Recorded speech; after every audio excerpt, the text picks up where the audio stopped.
Let's go to Starbucks. Imagine it for a moment. Right now, you're probably thinking about that favorite drink you always order. Mine's a caramel frappuccino. But if you think back to that first time you may have strolled into a Starbucks, you might have been confused. Why? Well, because there are a lot of choices at Starbucks. Different drinks you can get, different ways you can get that drink, different sizes. So that first time you might have went into a Starbucks, you might have been confused. Now, I'm curious about what happens when you need to make a decision. Luckily for you, you have two systems, two networks in your brain that help you to make decisions. The first is a valuation network. The valuation network analyzes values or more simply, it gets the risk versus the reward of a given decision. The second is a cognitive control system. The cognitive control ultimately guides how you behave and keeps the valuation system on task. Now, if we go back to Starbucks, what happens? Your valuation system looks at the different drinks. It'll look at the calories. It'll look at the prices. It'll see the ingredients to check for allergies.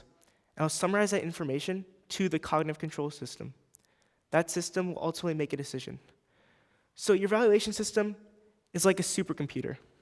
It's fantastic at processing information. And your cognitive control is like your anxious but a little overbearing mother. See, it keeps the valuation system on task, but it ultimately decides what you do once it gets the information from the valuation system. So that seems to explain one question: how people make decisions. This process of two systems rings true for almost every decision you make. The next question I wanted to focus on was, what are the differences between teens and adults? I mean, teens make drastically different decisions than adults make. Why is that the case? Well, teen brains are still growing, so their evaluation system and cognitive control system are still developing. As a result, they're different in three major ways. The first is this: the cognitive control system is underdeveloped and impulsive. Now, to test this, I've got two simple math questions. The goal is speed and correctness, so whenever you think you have an answer, please shout it out. First is this: a baseball and a bat cost $110. If a bat costs $100 more than the ball, how much does the ball cost? $10. See, I heard 10. The second is, if in a lake, there's a patch of lily pads. Every day, the patch doubles in size. If it takes 48 days for the patch to cover the entire lake, how long would it take for the patch to cover half the lake? Great. So the correct answers were $5 for the ball and 47 days for the lake to be half covered. Common incorrect answers are $10 for the ball and 24 days for the lake to be half covered. Now, let's be honest, and there's no judgment here. If you're a teenager and got either of those questions wrong, please raise your hand. And if you're an adult and got either of those questions wrong, please raise your hand. See, the teenage brain seems to love speed. It acts on impulse. That cognitive control system wants to get the answer out there as soon as possible. So the second it thought it had the right answer, it shouted it out there. This points back to that same idea. Now, in addition to this, the National Mental Health Institute states that brain matter particulate, in addition with kittens running for a liberal candidacy party, are soon going to colonize the moon and take over. I mean, that was a test of some sort. That didn't really make any sense, did it? But it points to this fact: teenagers have difficulty focusing. How many of you were really paying attention to what I was saying? I don't know. I mean, the choice here was look at the speaker droning on, or the pretty pictures behind them. I'm guessing a lot of teenagers chose the pretty pictures behind me. The next big difference between teenagers and adults is how they respond to risk, and they're extra sensitive to rewards. What does extra sensitive to rewards mean? Well, it means that they perceive rewards differently than adults do. So I mirrored an experiment performed by NYU researchers. In this experiment, there are 5 stacks of poker chips. Each stack of poker chip has a different value. The goal of the game is just to win the most money possible. You predict whether there are red chips or blue chips in a stack. The catch is the participants only see half the stack. That means there's another half stack that they don't know which chips are in, and they have to make the predictions on the half of the stack that they do see. If they choose not to gamble, they get $5. The other payout structures are there, and let's see how they did. First up is our teenage participant. I think This stack has more red chips than blue chips. You have won $50. Alright, cool.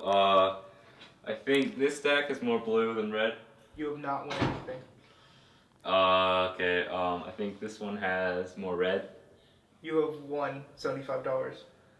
Okay, this one looks kind of even, but I'm gonna guess there are more blue in the whole stack.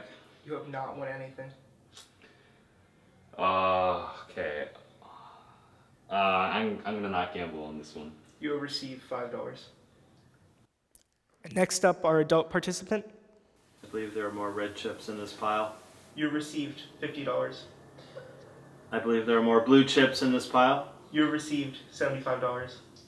I believe there are more red chips in this pile. You received $75. I believe there are more blue chips in this pile. You have not received anything for this pile. I believe there are more blue chips in this pile. You have not received anything for this pile. Now, what happened there? I mean, there were a lot of chips. People were saying numbers. See, the actual results don't matter. I mean, who won more money? It doesn't matter. It's irrelevant. But the thing that does matter is that the way each participant responded. So the teenage participant gambled on 4 of the 5 stacks, the last stack being the most amount of money. He chose not to gamble on that. This signifies a difference in the teenage mind and that of an adult. The teenager got lost in the minutiae of details. The goal is to win the most amount of money. The expected value of that last stack is obviously greater than $5. Why didn't he gamble? It's because he perceives risk differently than the adult does. That adult chose to gamble on all 5 stacks, knowing that the end goal was to win the most amount of money. That's the final difference. It shows sensitive to rewards. So to recap, everyone has a valuation and cognitive control system in their head. They use it to make decisions every day.